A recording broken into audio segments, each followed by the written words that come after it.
नमस्कार, मी श्वेता आरस, news police रिपोर्टरमध्ये तुम्हा सर्वांचं स्वागत. चर्चा तर होणारच, यामध्ये तुम्हा सर्वांचं स्वागत आहे. चर्चेचा विषय आहे आजचा धुळे मतदारसंघ.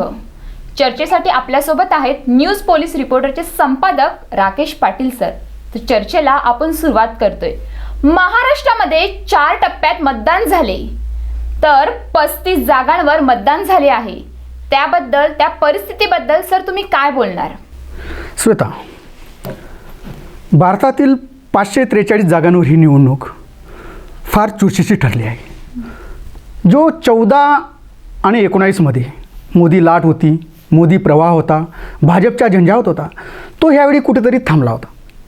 कारण की भारतीय जनता पार्टीने 14 आणि 19मध्ये ज्या मुद्द्यांवर निवडणूक लढवली तो होता महागाईचा मुद्दा, गॅस सिलेंडर, पेट्रोलचे भाववाढ, खतांचे भाववाढ, शेतकऱ्यांचे प्रश्न, अशा अनेक प्रश्नांवरती आवाज उठवला गेला. आणि मोदींनी ज्या पद्धतीने आव्हान केलं, राम मंदिरांचा प्रश्न असेल, सुरक्षितेचा प्रश्न असेल, पाकिस्तान विरोधाची भूमिका असेल, या भूमिकेमुळे भारतीय जनता पार्टी हवी आणि मोदींना आपण पंतप्रधान केले पाहिजे अशी भारतामध्ये एक मतप्रवाह तयार झाला. आणि त्या मतप्रवाहातून 2014 आणि 2019मध्ये मोदी लाटेतून सत्ता बसली. आता असं वाटत होतं की 2024ला भारतीय जनता पार्टीच्या झंझावत आणि मोदीचे लाट येऊन 400 पार होईल. कारण की काश्मीर प्रश्नावर घेतलेली भूमिका आणि राम मंदिर हे 2 मुद्दे भारतीय जनता पार्टीचे प्लस बाजू होते. परंतु महागाई थांबू शकली नाही, बेरोजगारीचा विषय हाताळता आला नाही, गॅस सिलेंडर, पेट्रोल, जे लोकांचे दैनंदिन जीवनाचे विषय, शेतकऱ्यांच्या खतांचा भाव असेल, मालाला बाजारभाव असेल, कांदा असेल, द्राक्ष असेल, ऊस असतील, कडधान्य असतील, या सर्वांना भाव देण्यामध्ये भारतीय जनता पार्टी ही अपयशी ठरली आहेत. नवीन उद्योग आणण्यामध्ये देखील अपयशी ठरली आहेत. त्याच्यामुळे ही निवडणूक एकतर्फी न होता चुरस निर्माण झाली. भारतीय जनता पार्टीचं मोदीचं भाग्य म्हणावं लागेल की विरोधक स्ट्रॉंग नसल्यामुळं, काँग्रेस कमकुवत असल्यामुळं कुठंतरी स्पर्धा निर्माण झाली. जर स्ट्रॉंग राहिलं असतं तर 100% भारतीय जनता पार्टीची सत्ता बसली नसती. पण आज चुरस निर्माण झाल्याने अशी परिस्थिती आली आहे, भारतीय जनता पार्टी 290च्या आतच राहील, 300चा आकडा देखील पार पाडू शकणार नाही. तर महाविकास आघाडी इंडिया भारतामध्ये 250च्या आसपास राहील. मग काही इतर पक्ष लहान मोठे असतील, अशा पद्धतीने घोडे बाजार हा मोठ्या प्रमाणावर होणार आहे. महाराष्ट्राचं जर विश्लेषण करायचं म्हटलं, 48 जागांपैकी मी मगाशीच बोललो होतो, तर यावेळी परिस्थिती अशी असेल की भारतीय जनता पार्टी सेना युतीला 24-25 जागा, तर महाविकास आघाडीला 25 ते 27 जागा. थोडक्यात अटीतटीचीच लढत राहील. कुठंतरी 1-2 जागा महाविकास आघाडीला जास्त असतील. थोडक्यात भारतीय जनता पार्टी आणि सेना युती ह्या ठिकाणी कमी असेल. तू म्हणशील की राष्ट्रवादी देखील सोबत गेले, अजितदादांच्या त्यांचा उल्लेख का नाही? 4 जागा लढत आहेत आणि त्या 4ही जागा पराभूत होत आहेत, म्हणून त्यांचे विश्लेषण करणं योग्यच वाटत नाही. आता राहिला प्रश्न, जे 48 जागांपैकी तू मगाशी म्हटलं की 35 जागांचे इलेक्शन झालेले आणि 13 आता शेवटचा टप्पा 20 तारखेचा होण्याचा बाकी आहे. 35 जागांचं जर विश्लेषण करायचं म्हटलं तर आजच्या परिस्थितीला 22 ते 23 जागा या महाविकास आघाडीच्या येतील आणि तुमच्या 17-18 जागा या महायुतीचा येतील, भाजप सेना युतीच्या येतील. अशी परिस्थिती असल्यामुळे आणि शेवटच्या ज्या 13 जागांसाठी आहे त्या ठिकाणी दोन्ही कुठेतरी कमी जास्त 1-2 राहतील, अशी परिस्थिती निर्माण झाल्यामुळं या मागच्या टप्प्यांमध्ये 4ही टप्प्यांमध्ये भारतीय जनता पार्टी मागे पडलेली आहे. धुळे मतदारसंघात भाजप सेना वरचढ ठरणार की महाविकास आघाडी बाजी मारणार, याबद्दल काय बोलणार? धुळे लोकसभा हा मतदारसंघ 2 जिल्ह्यामध्ये विभागला गेला आहे. धुळे जिल्ह्यामध्ये 5 मतदारसंघ येतात विधानसभाचे. त्याच्यापैकी 2 विधानसभा क्षेत्र हे नंदुरबार आदिवासी मतदारसंघामध्ये जातात. त्या ठिकाणी साक्री मतदारसंघ हा देखील नंदुरबार लोकसभेमध्ये जातो आणि शिरपूर मतदारसंघ हा देखील नंदुरबार लोकसभेमध्ये जातो. मग उरले 3 लोकसभा मतदारसंघ, धुळे शहर, धुळे ग्रामीण आणि शिंदखेडा मतदारसंघ. त्याच्यानंतर नाशिक जिल्ह्यातील 3 मतदारसंघ या धुळे लोकसभेमध्ये येतात. त्यात मालेगाव मध्य आणि मालेगाव ग्रामीण. थोडक्यात मालेगाव ग्रामीणला मालेगाव बाह्य देखील म्हटलं जातं आणि मालेगाव मध्यला मालेगाव शहर देखील म्हटलं जातं. अशा पद्धतीने आणि त्याच्यानंतर सटाणा आणि बागलाण हा मतदारसंघ नाशिक जिल्ह्यातील 3, धुळे जिल्ह्यातील 3 असे 6 विधानसभा क्षेत्राचे 6 आमदार या लोकसभा क्षेत्रात येतात. त्यात जर विश्लेषण करायचं म्हटलं, महाविकास आघाडीकडे 3 आमदार आहेत, तर भाजप सेना युतीकडे 3 आमदार आहेत. त्याच्यामध्ये मी म्हणेल शिंदखेडा विधानसभेचे आमदार जयकुमार रावळ भारतीय जनता पार्टीकडून निवडून आले आहेत, तर सटाणा बागलांचे दिलीप बोरशे हे देखील भारतीय जनता पार्टीचे आमदार आहेत. थोडक्यात भारतीय जनता पार्टीचे 2 आमदार आणि तुमचे शिंदे सेनेचे मालेगाव ग्रामीणचे दादा भुसे जे मंत्री आहेत ते देखील म्हणजे 3 आमदार हे झाले.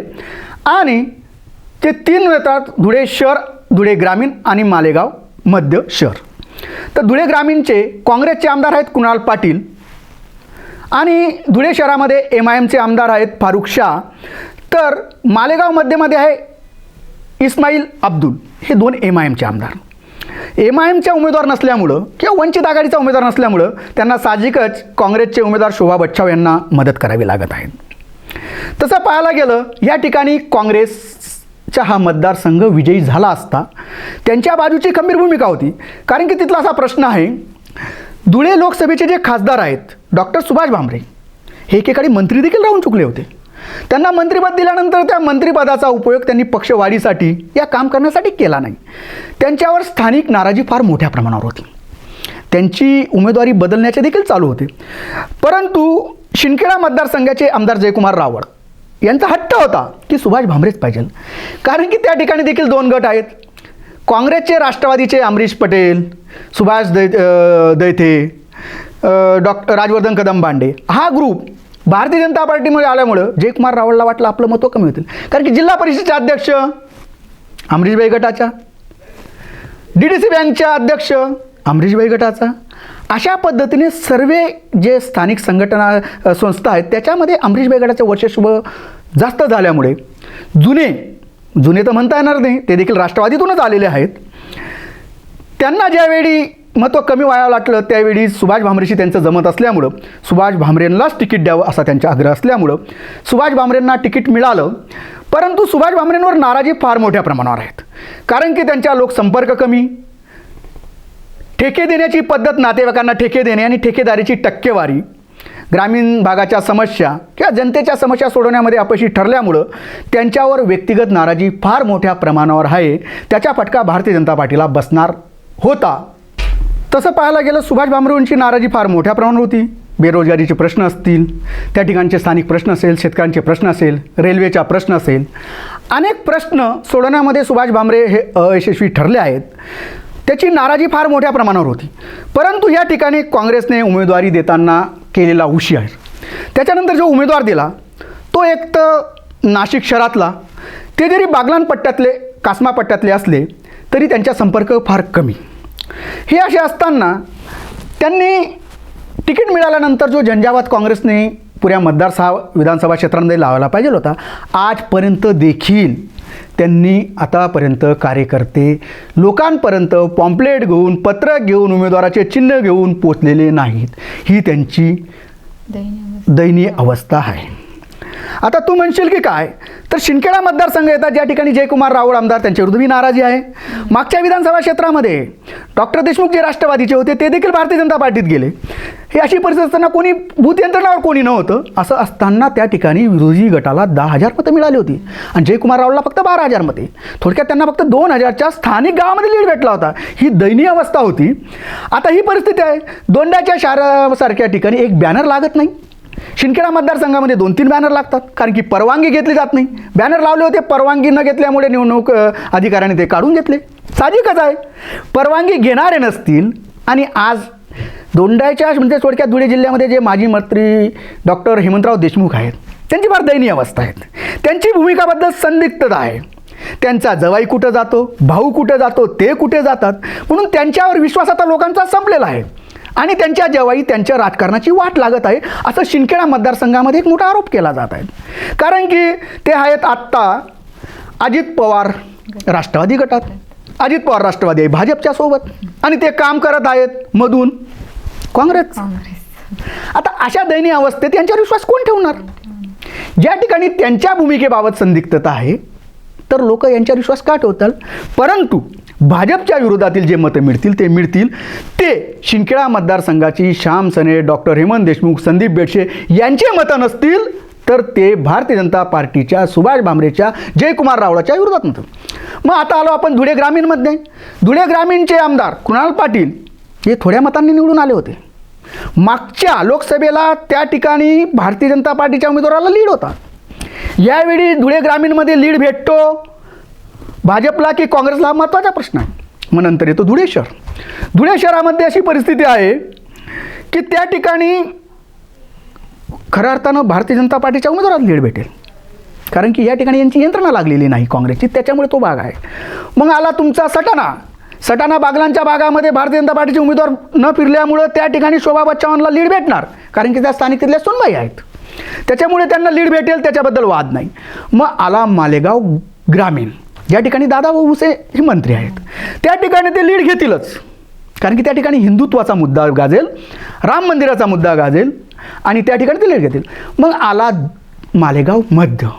मागच्या वेळी मालेगाव मध्येच काँग्रेसला लीड दिला होता, तरी देखील काँग्रेसचे उमेदवार हे 2.25 लाख मतांनी प्रभावित झाले होते. अशी परिस्थिती असल्यामुळे मालेगाव मध्य शहर हा काँग्रेसला लीड देईल, परंतु त्या लीडचा काही उपयोग होणार नाही. थोडक्यात काँग्रेसची जी धुळे लोकसभेची जागा निवडण्यासारखी होती ती पराभूत होईल. ती काँग्रेसच्या चुकीच्या भूमिकेमुळे, प्रचार यंत्रणा न राबवल्यामुळे, स्थानिक कार्यकर्त्यांना विश्वासात न घेतल्यामुळं शोभा बच्चाव ह्या लोकांपर्यंत, मतदारांपर्यंत पोचण्यामध्ये कमी पडत असल्यामुळे हा पराभव हा शोभा बच्चावांचा असेल, काँग्रेसचा नसेल. कारण की काँग्रेस, राष्ट्रवादी आणि उद्धव सेना हे भारतीय जनता पार्टीच्या विरोधात मतं देण्यास तयार आहेत, मतदार देण्यास तयार आहेत, परंतु या ठिकाणी कमकुवत उमेदवार, प्रचार यंत्रणा यशस्वी नसल्यामुळं या ठिकाणी पराभव हा या डॉक्टर शोभा बच्चावांच्या कमकुवतमुळेच असेल.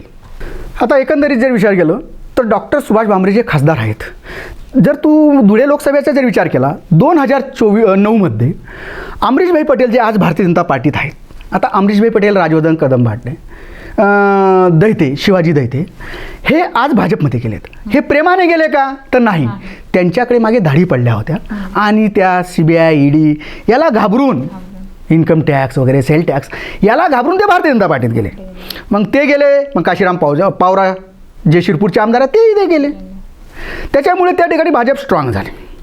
2009मध्ये अमरीशभाई पटेल हे काँग्रेसतर्फे खासदारकीचे उमेदवार लढले होते आणि भारतीय जनता पार्टीतर्फे प्रतापदादा सोनवणे होते.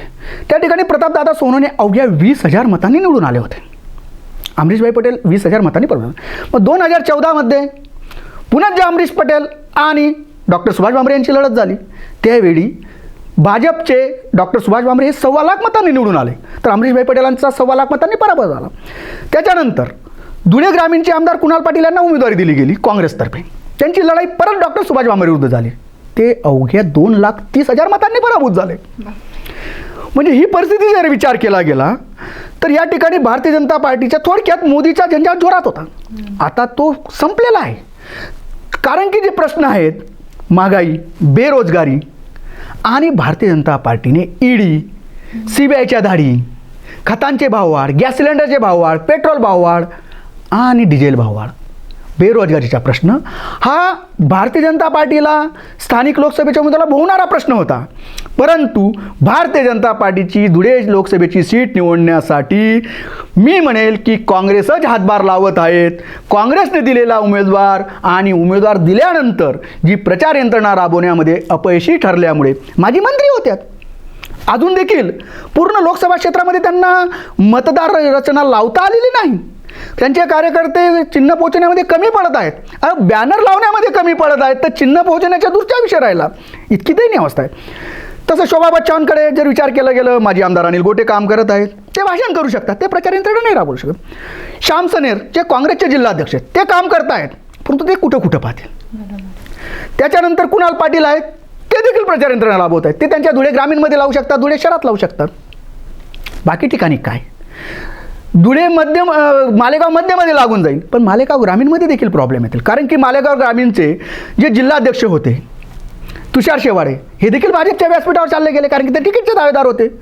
परंतु त्या तुषार शेवाळेची दयनीय अवस्था अशी होती, ज्यावेळी भाजपची सभा होती, कोणतेही मोठे नेते आले नसताना, कार्यकर्ते किंवा मतदार समोर जमलेले नसताना, व्यासपीठ खाली असताना त्यांना भाषण करण्याची दयनीय अवस्था त्यांच्यावर येऊन ठेवली आणि त्यांनी ती केली. कांदा, द्राक्ष, ऊस या गंभीर प्रश्न असताना या ठिकाणी काँग्रेसला याच्या बेनिफिट भेटणार नाहीत, कारण की उमेदवार हा प्रश्न लोकांपर्यंत घेऊन जाण्यामध्ये कमी पडत आहेत.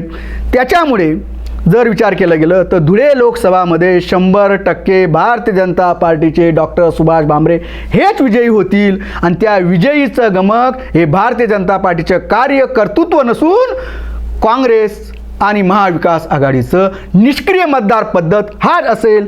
मी थोडक्यात एकच सांगेल की काँग्रेसची अकार्यक्षम प्रचार यंत्रणा, अकार्यक्षम नेते, चुकीच्या लोकांकडे प्रचाराची यंत्रणा सोपवल्यामुळे हा पराभव असेल. सामान्य कार्यकर्ता, पक्षाच्या निष्ठावंत महाविकास आघाडीचा तो मग उद्धव सेनेचा कार्यकर्ता असेल, नंतर मग तो शरद पवार राष्ट्रवादीचा कार्यकर्ता असेल, मग काँग्रेसचा कार्यकर्ता, याच्यापर्यंत शोभा बच्चाव न पोचल्यामुळे ते आज घरी आहेत आणि लबाड जे इतर तिकडे जातात त्यांच्याकडे शोभा बच्चाव पोचत आहेत. लबाडांची किंमत काय असते, मतदार देखील त्यांच्याकडे नसते, त्यांचे कर्मचारी हीच त्यांची ओळख असते. म्हणून हा फटका जो बसेल भाजपचा विजय नसेल तर काँग्रेसच्या निष्क्रियतेचा हा मुळे भारतीय जनता पार्टीचे डॉक्टर सुभाष भामरे विजयी होतील असे एकंदरीत मला वाटते. एकंदरीत बघायला गेलं तर भाजपाचे डॉक्टर सुभाष भामरे आणि काँग्रेसच्या माजी मंत्री शोभा बच्चाव ह्यांच्यामध्ये लढत आहे, पण काँग्रेस हा अपयशी ठरताना आपल्याला तिथे दिसत आहे, कारण काँग्रेसचे कार्यकर्ते मतदारसंघापर्यंत पोहोचलेच नाही, तसेच त्यांनी बॅनरही लावलेला नाही. त्यामुळे बीजेपीला ह्याचा जोरदार फायदा होणार आहे, तर काँग्रेस ह्यामध्ये अपयशी ठरणार आहे हेच एकंदरीत दिसून येते. तुम्ही पाहत राहा news police reporter. News police reporter चॅनेलला लाईक करा, सबस्क्राईब करा. तुम्ही पाहत राहा न्यूज पोलीस रिपोर्टर.